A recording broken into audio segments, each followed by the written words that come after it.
ಆತ್ಮೀಯ H16 news ಅರ್ಥಾತ್ ಸೀತಾರಾಮ್ಗೆ ಸ್ವಾಗತ. ನಾನು ನಿಮ್ಮ MI ಅಥವಾ ಮಲ್ಲಪ್ಪ ಜೋದವರ. ಆತ್ಮೀಯರೇ, ಕೈ ಸರ್ಕಾರವನ್ನು ಕಿತ್ತು ಹಾಕೋದು ಈ ವಿಚಾರಕ್ಕೆ ಬಂದಿದ್ದಾರೆ ವಿಜೇಂದ್ರ ಮತ್ತು ಕುಮಾರಸ್ವಾಮಿಗಳು, ಅಥವಾ ಆರ್ ಅಶೋಕ ಕುಮಾರಸ್ವಾಮಿಗಳು ಅಥವಾ ನಿಖಿಲ್ ಕುಮಾರಸ್ವಾಮಿಗಳು, JDS ಮತ್ತು BJP 1.0 ಪ್ರೋಗ್ರಾಮ್. ಈಗ ಮುಂದೆ ಹೇಳೋದಪ್ಪ ಅಂದ್ರೆ ಅತಿ ಮುಖ್ಯಪ್ಪ ಅಂತಂದ್ರೆ ಧಾರವಾಡ ಮತ್ತು ಹಿರಿಯೂರು ಎರಡು ಕ್ಷೇತ್ರಗಳನ್ನು ಗೆಲ್ಕೊಳ್ಳುವಂಥದ್ದು ಉಪಚುನಾವಣೆಗಳು ಬಂದಿದ್ದಾವೆ. ಜೊತೆಗೆ ಏನಪ್ಪ ಅಂದ್ರೆ ವಿಧಾನ ಪರಿಷತ್ ಪದವೀಧರ ಮತ್ತು ಶಿಕ್ಷಕರ ಚುನಾವಣೆ ಬಂದಾವೆ. ಅದ ನಂತರ ಬೆಂಗಳೂರು, ಗ್ರೇಟರ್ ಬೆಂಗಳೂರದ್ದು ಇವೆಲ್ಲ ಚುನಾವಣೆ ಮುಂದಿದ್ದಾವೆ. ಅದನ್ನು ಹೆಂಗಪ್ಪ ಗೆಲ್ಲೋದು, ಹೆಂಗೆ ಕಸ್ಕೊಳ್ಳೋದು ಕೈಯಿಂದ ಅಂತೇಳಿ ಆ ದಿಶೆಯಲ್ಲಿ ಮೀಟಿಂಗ್ ಮಾಡ್ತಾಯಿದ್ದಾರೆ ನಮ್ಮ ವಿಜೇಂದ್ರ ಮತ್ತು ಕುಮಾರಸ್ವಾಮಿಗಳು. ಎಷ್ಟು ಮಟ್ಟಿಗೆ ಇದರಲ್ಲಿ ಯಶಸ್ವಿ ಆಗ್ಬೋದು. ಈಗಾಗಲೇ ಹಿನ್ನಡೆ ಆಗ್ಯದ BJPಗೆ ಮತ್ತು JDSಗೆ. ಅವ್ರೊಳಗಿನ ಒಂದು ಸ್ವಲ್ಪ ಏನೋ ಇಲ್ಲಿವರೆಗೆ ಆಸೆ ಇತ್ತು, ನಾನು ಆಗ್ತೀನಿ CM, ನಾನು ಆಗ್ತೀನಿ.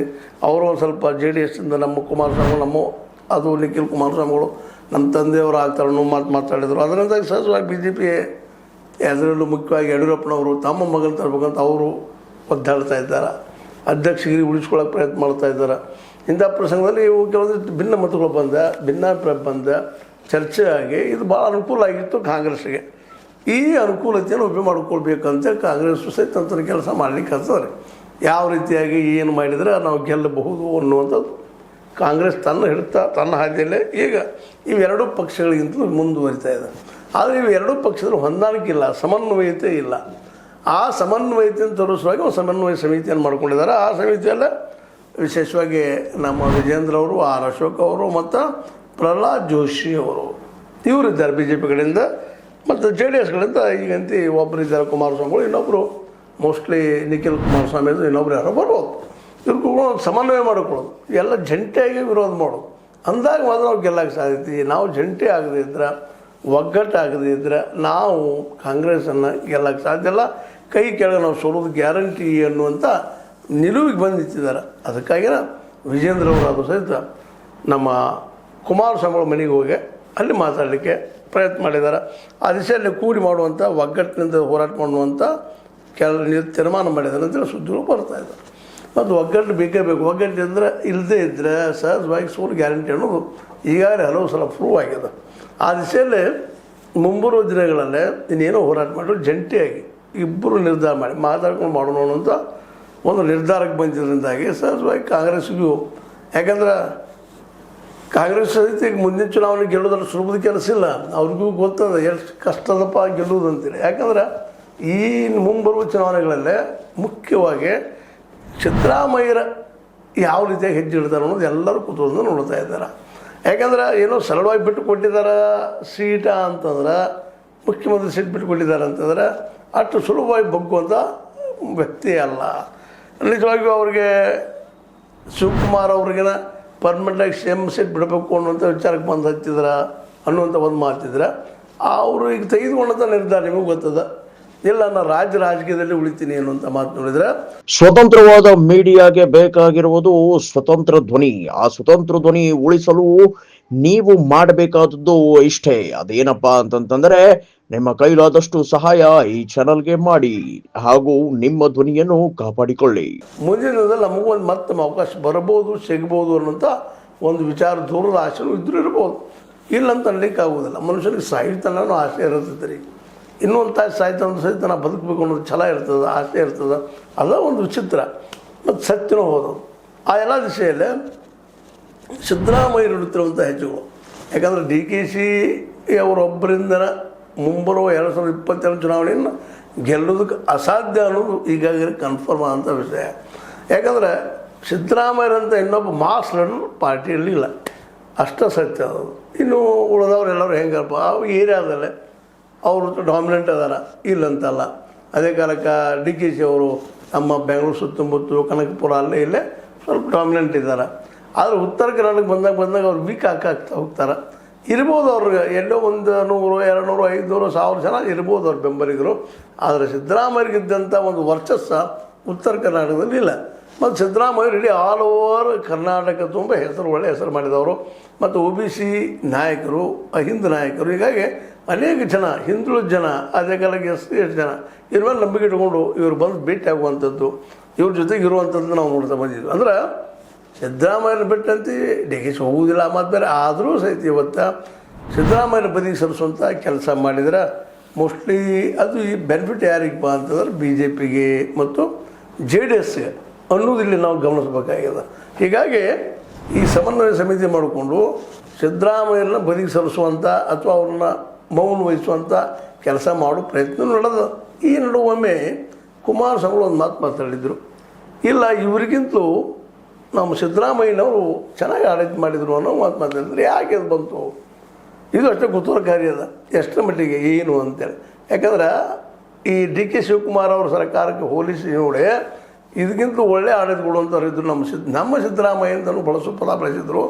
ಹೀಗಾಗಿ ಏನು ನಡೀತಾ ಇದೆ ರಾಜಕೀಯ ಅನ್ನೋದು ಇನ್ನೂ ಅಷ್ಟೇ ಕುತೂಹಲಕರ ಆಗಿದೆ. ಏನೋ ಆಗಲಿ ಈ ಸಮನ್ವಯ ಮಾಡಿಕೊಂಡು ಹೋರಾಟ ಮಾಡುವಂಥ ನಿರ್ಧಾರ ಮಾಡಿದ್ದೇನದ BJP ಮತ್ತು JDS ಮಧ್ಯೆಲ್ಲ ಇದು ಭಾಳ ಅನಿವಾರ್ಯ ಪ್ರಸಂಗ, ಅನಿವಾರ್ಯವಾದಂಥ ಸಿಚುವೇಶನ್.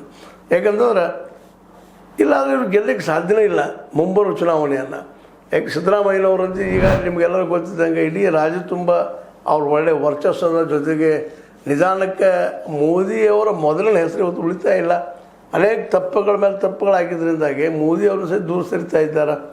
ಹೀಗಾಗಿ BJPಯಲ್ಲಿ ಹೇಳ್ಕೊಳ್ಳುವಂಥ ನಾಯಕರಿಲ್ಲ ಅನ್ನುವಂಥದ್ದು ಈ ಎಲ್ಲ ನೆಲೆಗಟ್ಟಿನಲ್ಲ ಈಗೇನು ಈ ಒಂದು ಸಮನ್ವಯ ಸಮಿತಿ ಆಗ್ಯದ, ಈ ಸಮನ್ವಯ ಸಮಿತಿ ಮಾಡಬೇಕಂತ ಹೊರಟಿದ್ದಾರೆ. ಅದರಿಂದ ಒಂದಿಷ್ಟ BJPಗೆ ಮತ್ತು JDSಗೆ ಅನುಕೂಲ ಆಗುವಂಥ ಎಲ್ಲ ಸಾಧ್ಯತೆಗಳಿದ್ದಾವೆ. ಇನ್ನು ನೋಡ್ಬೇಕಷ್ಟ ಏನಾಗ್ಬೋದು ಅಂತೇಳಿ. ಆದರೆ ಒಂದಿಲ್ಲ ಏನಪ್ಪ ಅಂತಂದ್ರೆ JDSಗೂ ಗೊತ್ತದ, BJPಗೂ ಗೊತ್ತದ, ತಾವು ಇದ್ದಂಥವ್ರು ಈಗ ಮುಖ್ಯಮಂತ್ರಿ ಸ್ಥಾನ ಸಲ ಕಾಂಪಿಟೇಷನ್ ಮಾಡ್ತಾ ಹೋದ್ರೆ ಮುಂದಿನ ದಿನಗಳಲ್ಲಿ ವಿಶೇಷವಾಗಿ ಏನಪ್ಪ ಅಂತಂದ್ರೆ ಎರಡೂ ಪಕ್ಷಗಳು ಪೆಟ್ಟು ಬೀಳ್ತದೆ. ಈ ದಿಶೆಯಲ್ಲೇ ಸಮನ್ವಯ ಅಥವಾ ಕೋಆರ್ಡಿನೇಷನ್ ಮಾಡ್ಕೊಂಡು ಹೋಗುವ ನಿರ್ಧಾರ ಏನು ಮಾಡಿದ BJP ಭಾಳ ಉತ್ತಮವಾದ ನಿರ್ಧಾರ.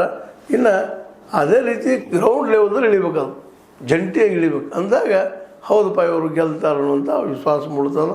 ಆದರೂ ಸಹಿತ ಇಲ್ಲ BJP ಮತ್ತು JDS ಒಂದಾದರೆ ಕಾಂಗ್ರೆಸ್ಗೆ ಕಷ್ಟ ಆಗೋದ್ರಲ್ಲಿ ಎರಡು ಮಾತೇ ಇಲ್ಲ. ಆದರೆ ಅದನ್ನು ಕೆಲವೊಂದು ಶಕ್ತಿ ಇನ್ನೂ ಕಾಂಗ್ರೆಸ್ನಲ್ಲಿ ಇದೆ ಅಂಥೇಳಿ ಭಾಳ ಜನ ಒಪ್ಕೊಳ್ತಾ ಇದ್ದಾರೆ. ಯಾಕಂದರೆ ಸಿದ್ದರಾಮಯ್ಯನವರಲ್ಲಿ ಅಂಥ ಶಕ್ತಿ ಇದೆ.